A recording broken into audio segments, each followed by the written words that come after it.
Welcome to the Rankings Podcast, where we feature top founders, entrepreneurs, and elite personal injury attorneys and share their inspiring stories. Now, let's get started with the show.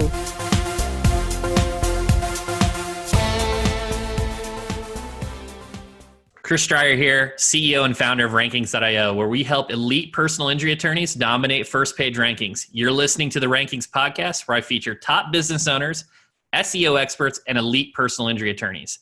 I'm excited to have Ross Hudgens on the show today.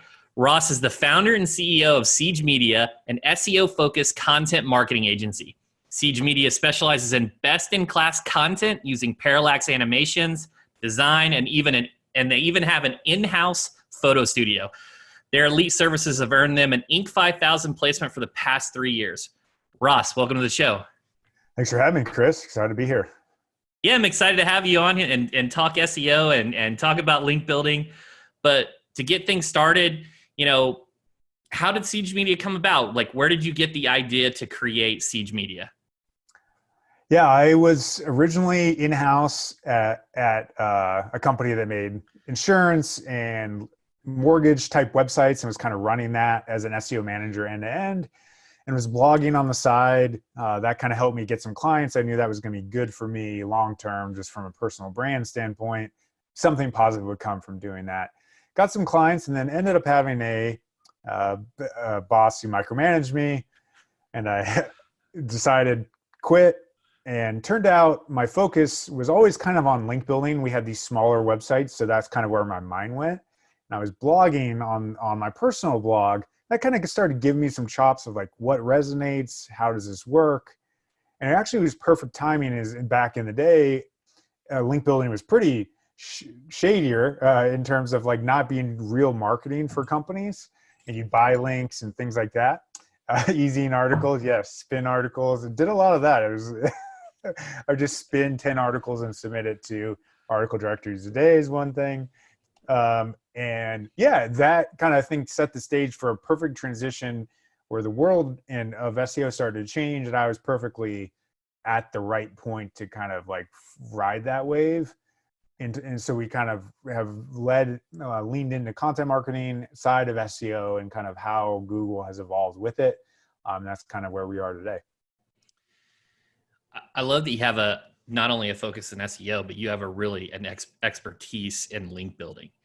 And I really want to dive into that really deep because it's so different what you guys do compared to a lot of SEO agencies. Even ourselves, your link building tactics are unique. So for those who don't know, what does Siege Media do? Good question. So the way I define it is we do any kind of content marketing that helps SEO. So SEO is definitely our focus. We help the secondary parts of that, but we can build top, middle, or bottom funnel content that ties to search volume. And we can also, as you mentioned, promote it. So we'll do a lot of email outreach with the aim of helping any of those three rank. Typically top funnel will have the ability to promote it because it's not as commercial. So we do a lot of email outreach tied to those assets, and we do that through high quality content. So we have almost half of our team are content designers. We have a graphic design staff of like 30 to 40 people now, and also photographers, as you touched on, videographers, animators, pretty much anything you can think of. And yeah, our process is to build links through high quality content hosted on site. And increasingly, we all are doing a lot of search volume and trying to help our clients generate more links, not just build them through those top funnel assets that they can rank for. That's one of the things I really like about what you do is you'll create an asset, and after you do this outreach, it may continue to build links for years. And so let's take a Chicago personal injury law firm, and let's say you were going to do a top of the funnel type of piece to try to be that link acquisition play. What would be like an example maybe that comes to mind that you might try? Yeah, I guess it depends on what their offering is specifically, but I've seen in personal injury, an example would be like drunk driving statistics. Is you have something that ties to your service areas, and maybe there's data people are trying to search for around those concepts that reporters and bloggers will often look for to fill in their articles. So in those cases for personal injury, you could see like motorcycle accident statistics, or maybe it's just motorcycle statistics period, because someone rides a motorcycle all the time. You could be top of mind for them. You could also get very specific with Chicago. Like Chicago is probably more long tail, but hopefully very relevant. Chicago, I don't know, Chicago statistics or Chicago injury statistics, things like that are common things that have passive link opportunity, and I think could make sense for some of those law firms. Yeah, I completely agree. And especially about the statistics, I find myself wanting to include more and more statistics on every page because it gives the webmaster something to link to, as opposed to just being a sales page where nobody ever wants to link to a sales page. Let's jump back into your services. So I really need to focus. They are completely different. For our audience that's listening, most tactics are, hey, let's contact a webmaster, try to guest post, contribute content to them, or let's go find a directory, a niche or local directory, and fill out the directory submission. And to me, a lot of those things aren't scalable, and they don't really create a gap because they're easy to replicate. My competitor can go out and do those very easily. So how are your link building services different than those traditional methods? Yeah, we're continually evolving. So we've been doing more of those top funnel assets that passively acquire links. But you're the first one I've talked to about this, but we're continuing to change. And one of the things we're going to start doing more is completely lean into the long term. So our goals is to communicate to clients, we're going to build you more of those drunk driving statistics posts, or find what those opportunities are that can passively acquire links, and play like a real long game to build them an engine of link generation versus the one-off manual outreach. And a lot of people do that. And in some industries, I'm sure in law, it is more applicable just by the nature of there being finite opportunities around those things. But there definitely are some. But for many of our clients or potential clients, we ran some analysis of stuff that was live 12 to 18 months at 12 to 18 months after we published it. And we saw just a sharp acceleration in links, and the cost per link was really, really low as compared to what we were marketing it as. And we realized, hey, we should be instead communicating this whole thing as a long game because the clients get more value out of it. And we shouldn't be optimizing for that 1 month's link totals, or we're going to hurt ourselves in a long game. So that's how we think about it now, is like, how do we create a marketing engine for our clients? And yes, there's manual outreach through that hosted content and quality content that we're pitching, but we're kind of more and more optimizing for that long-term outcome. So you led me right into my next question I had, which was going to be about costs and time associated, because with guest posting, you guest post, you get one link. Directory submission, it's one link. What is this engine that you're talking about? How does it continue to build links over time? Yeah, so one of the things we look at is just the referring domain graph of many of the assets that are ranking for something. So for example, I was just looking at love coupons. That might not be very applicable to law firms, but you look at the velocity graph of people ranking for that, and it's just slowly accruing rankings over time, or links over time. So if we identify those things, we can plug in a lot of those together and start building compounding value for our clients. I feel like I lost my train of thought of your original question there. Can you repeat that one? Yeah, I was just thinking from a cost perspective, because a lot of times you pay X labor, whether it's $300 or $400 for one guest post, and what you're producing may cost a lot more up front to produce such an asset, but it's just going to keep generating links over time, and over time it's going to be significantly more valuable. Exactly. So that thanks for reclarifying that. So what the analysis we did was we ran that, and we saw many examples of clients we've actually got in the 150 to 200 range in cost per link lifetime, effective cost per link. And we had been communicating to the clients, hey, it's going to cost you around 800 to 750 per link because we were so focused on that month. But if you find the right topics that have that total opportunity, and you think about what is this in full like an 18-month reasonable view, if you think about it in that way, you're going to get much better return. And we realize that in looking at our math of like, hey, the actual outcome can be 150 to 200 for these. It's not every industry. Like, again, law firm, it's probably not feasible for that to happen. But in some, like we have some in lifestyle or things like that, I think it's more possible. And I do think in every industry, thinking this way is a smart one to drive down the expected number that you might get. Yeah, I couldn't agree more, because there's no momentum effect from a guest post. You get a guest post, your entire energy is depleted, and then you have to go to the next one where you can kind of build up this momentum, this compounding effect. So that brings me to my next question, which is, and every SEO expert's a little bit different here. So what do you feel are the components of a good backlink? This is another reason, I love, not to beat it into the floor, but another reason I love the passive strategy is it's organic. Like, by nature, you're not controlling it.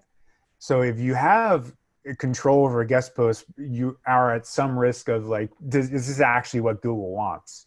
The passive strategy, I think without a doubt, is you have no fear of Google ever looking at that and penalizing you for something that people naturally link to you over time. So natural is a component. High authority is definitely a good component, but the way we've trained our team is look at the quality of the website rather than an arbitrary domain authority metric.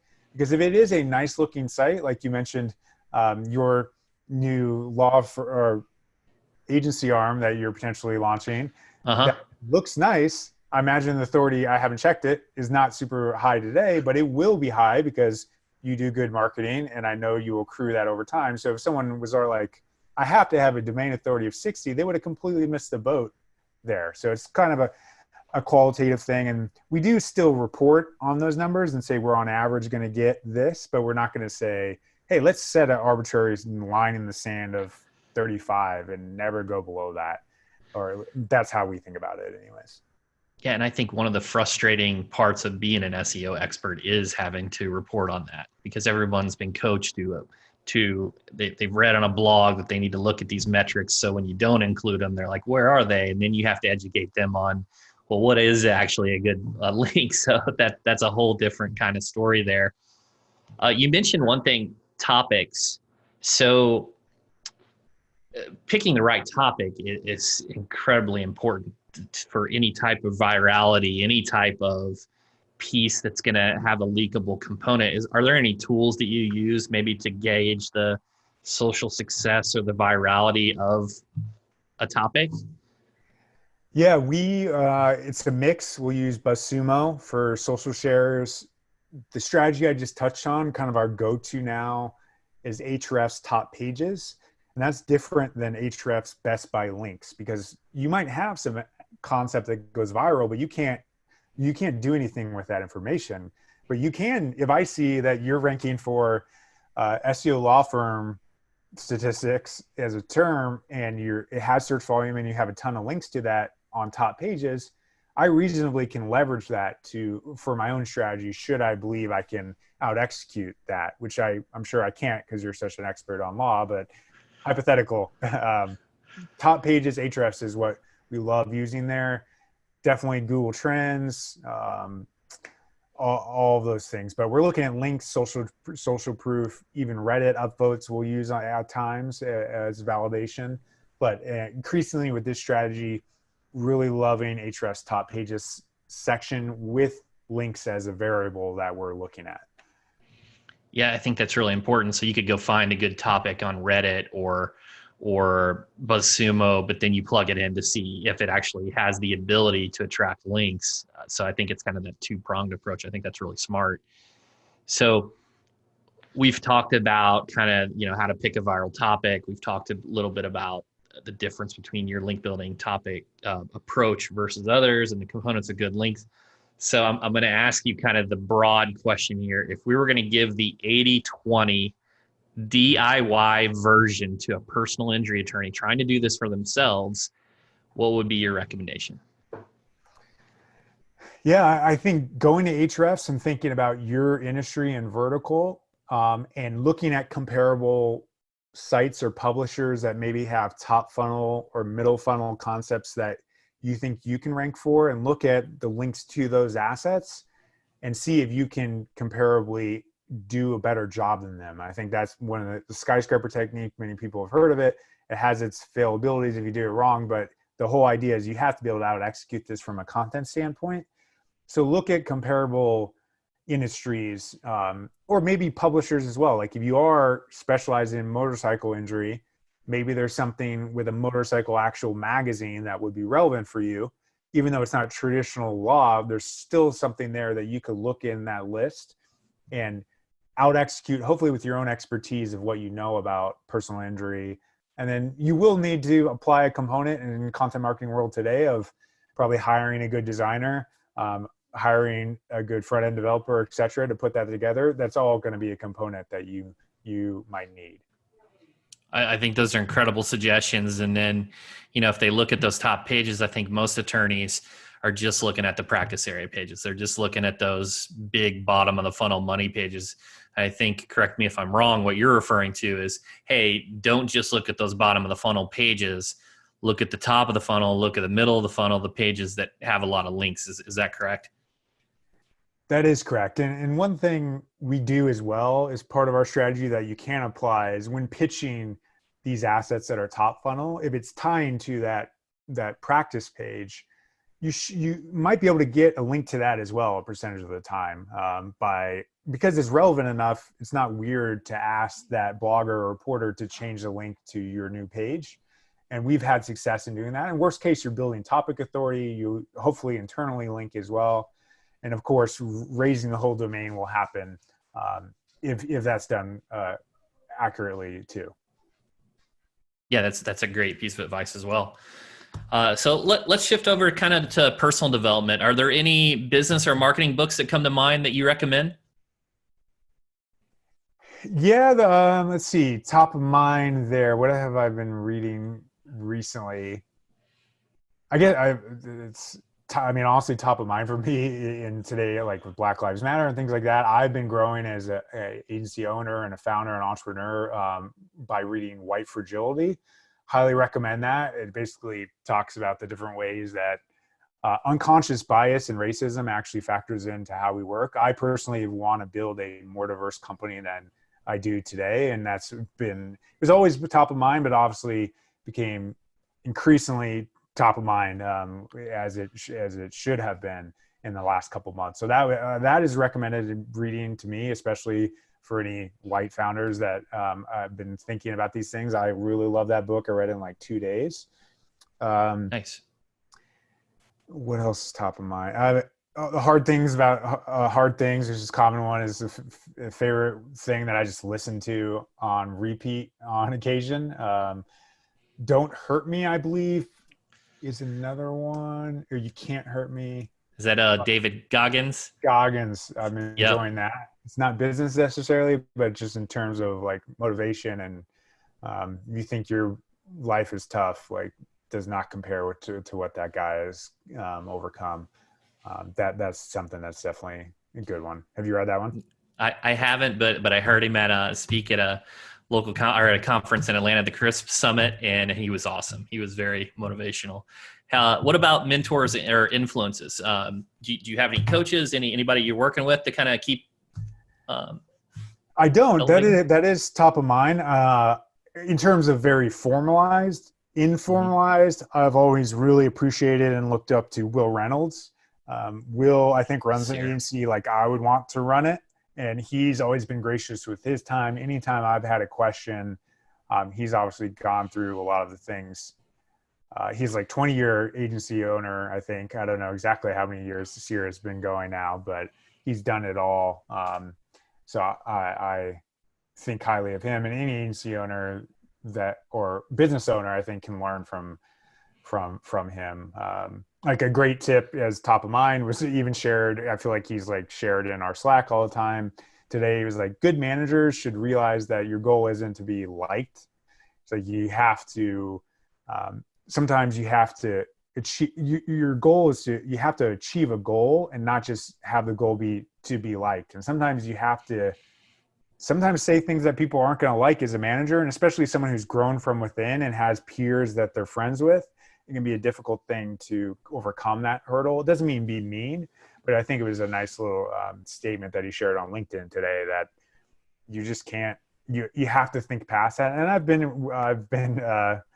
wrong about that in the past personally, where you kind of like really want to help someone with something, and then that kind of delays your total business outcome because of that, in the aim of being too nice.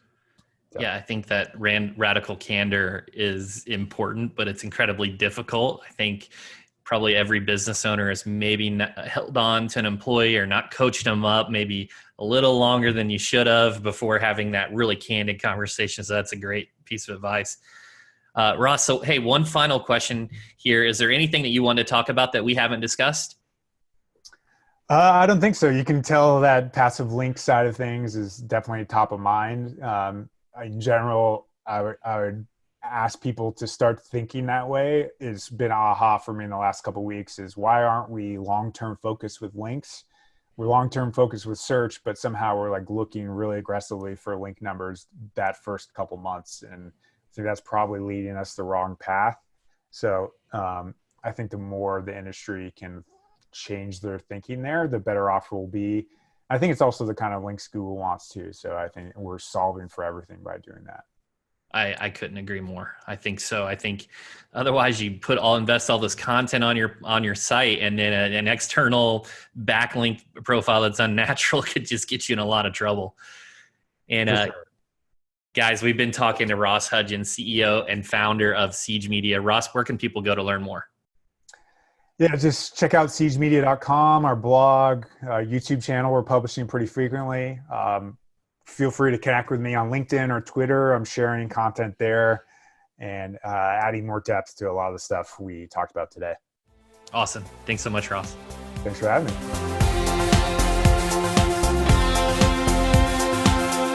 Thanks for listening to the Rankings Podcast. We'll see you again next time, and be sure to click subscribe to get future episodes.